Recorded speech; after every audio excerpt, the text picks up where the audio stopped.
Imagine you're a farmer standing in the middle of a Kansas wheat field. The sky above you is vast and unbroken, stretching to the horizon in every direction. Your boots are cracked, your hands are raw, and somewhere beneath the soil of everything you have built, something is slowly caving in. Not the land, but you. Welcome to the Great Plains of America, where depression wasn't just a mood, it was a way of life that an entire nation refused to acknowledge. To truly understand what depression looked like in rural America, particularly in heartland states like Kansas, Nebraska, and Oklahoma, you have to strip away every modern assumption you carry about mental health and replace it with something far more complicated. A culture of silence so deep, it was practically written into the land itself. At the height of the Great Depression in the 1930s, Kansas was already a state that had been quietly breaking for years. The Dust Bowl had turned the fertile plains into a choking, suffocating wasteland. Entire families watched their livelihoods literally blow away in black clouds of topsoil. Suicide rates in rural farming counties quietly climbed, but no one called it a mental health crisis. They called it weakness. If you stepped off a train in Wichita or Dodge City in the 1930s and 40s and mentioned that a neighbor had stopped getting out of bed, that he wasn't eating, wasn't speaking, wasn't coming in from the fields, you would not have been directed to a doctor. You would have been told to pray harder, work harder, be stronger. This was the psychological landscape of the rural Midwest, and it was devastating. The stoic farmer archetype wasn't just a cultural identity, it was a survival mechanism that quietly became a prison. Men who broke under the weight of debt, drought, and isolation had no vocabulary for what they were experiencing. The word depression, in a clinical sense, simply didn't exist in most rural households. What existed instead were phrases like worn out, not himself lately, or simply struggling. And when someone was struggling, the community response was telling. Neighbors brought casseroles, the pastor stopped by. But professional help? A psychiatrist? That was something for people back east, city people, soft people. The treatment of mental illness in this era wasn't just neglect. In some cases, it was something far darker. If a person's depression became severe enough, if they stopped functioning entirely or began behaving in ways the community couldn't explain, they could be committed to a state psychiatric institution.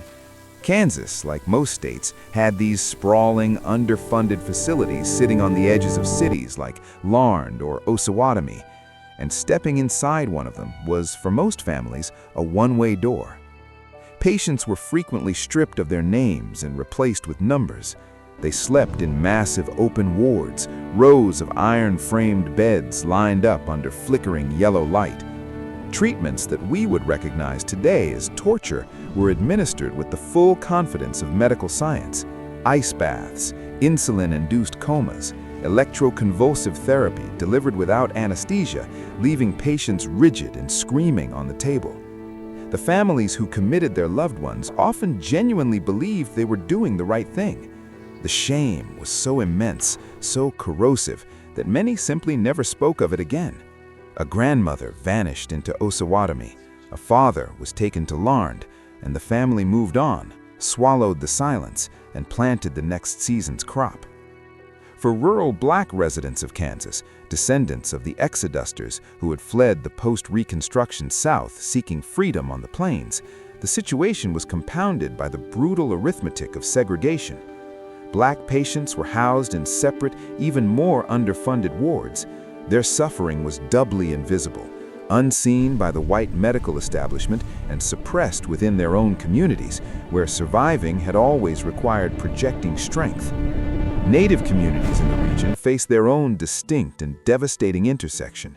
Generations of forced displacement, boarding school trauma, and cultural erasure had created what researchers now recognize as historical trauma, a chronic, compounding grief passed down through families. But in the mid-20th century, this too went unnamed, unrecognized, and brutally untreated. By the 1950s, the language around mental health was beginning to shift in American cities. Psychoanalysis had taken root in New York. Antidepressants were being developed in labs. Magazines were cautiously beginning to mention nerves and breakdowns in ways that implied they were medical problems, not moral failures. But in rural Kansas, that shift arrived slowly, unevenly, like spring rain after a long drought. The Stoic code didn't break easily. A farmer who admitted he couldn't cope wasn't just losing his dignity, he was risking his family's land, his community's respect, his very identity. Depression wasn't something you had, it was something you hid.